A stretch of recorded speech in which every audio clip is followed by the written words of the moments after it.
Let go and surrender. Don't sweat the small stuff. Choose happiness and be your authentic self. The self-help and healing paradigm is so funny to me with these sound bites and platitudes because they act as if doing these things is something that we just decide or that we can make happen by force of will. I remember in 2010 turning to a guy in Al-Anon where they have tons of these slogans, right? One of which is let go and let God.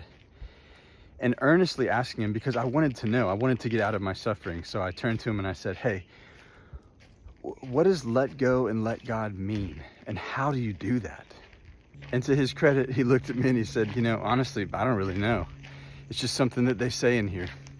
Now, if somebody had said to me, you actually can't let go and let God, it's impossible, I would have been like, yeah, okay, that matches my experience. Tell me more.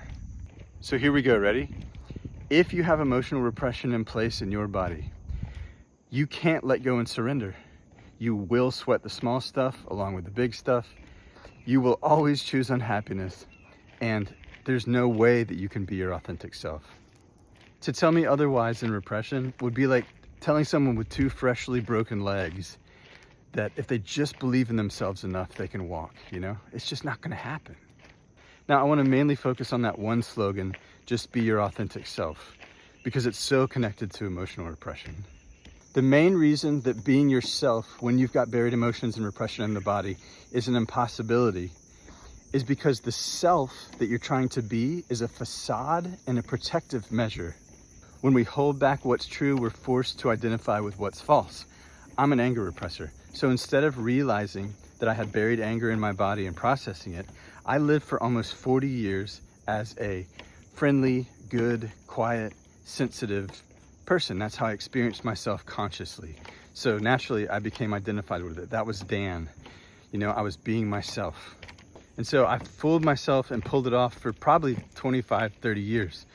But then, as Carl Jung says, unexpressed emotions will never die. They're buried alive and they will come forth later in uglier ways. Things started to happen.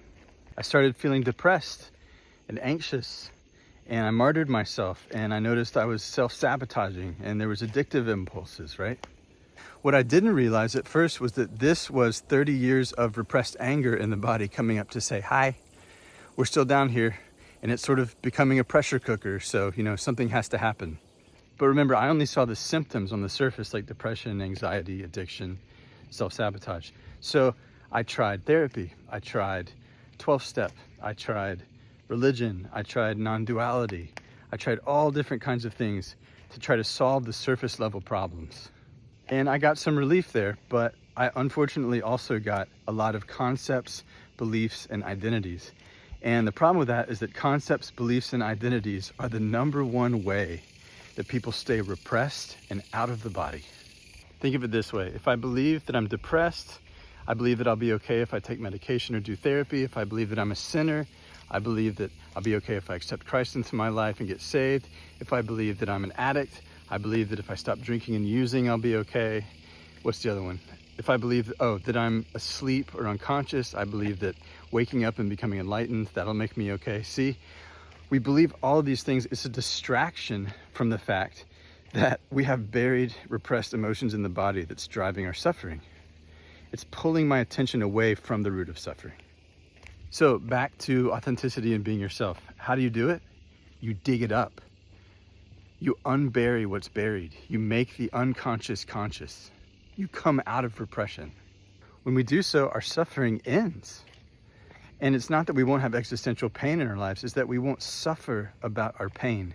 See? When you don't mind what you feel, aka when you're out of repression, you don't suffer. This is how to be yourself.